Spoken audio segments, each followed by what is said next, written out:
A proton and an electron are associated with same de Broglie wavelength. The ratio of their kinetic energies is, তাহলে আমরা জানি de Broglie wavelength lambda equals to h by p, যেখানে h হচ্ছে Planck's constant আর p হচ্ছে momentum আর lambda হচ্ছে de Broglie wavelength।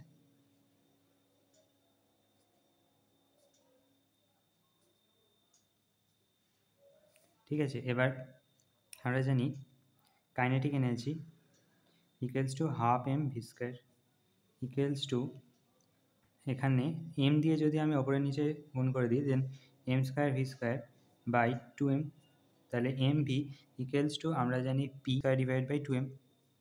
এবার কাইনেটিক এনার্জি এটাকে যদি আমি কে দিয়ে ডিনোট করি then K equals to p square by 2m, তাহলে p equals to 2m K under root, এবার lambda equals to h by under root 2m কে।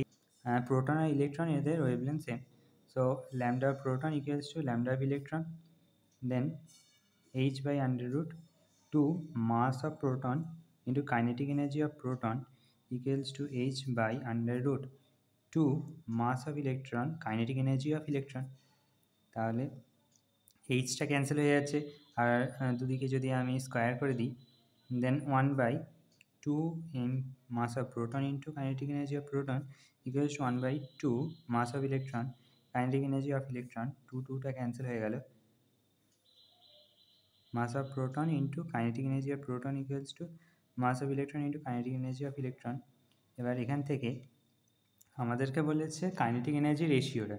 ঠিক আছে, তাহলে এখানে প্রথমে প্রোটনেরটা উপরে রাখবো দেন নিচে electron, so mass of electron divide by mass of proton, এটা দেওয়া আছে 1/1836, যেহেতু এখানে দেওয়া আছে mass of proton equals to 1836 times mass of electron, so kinetic energy of proton is to kinetic energy of electron equals to 1:1836, তাহলে এটা হবে কারেক্ট অ্যান্সার। Thank you.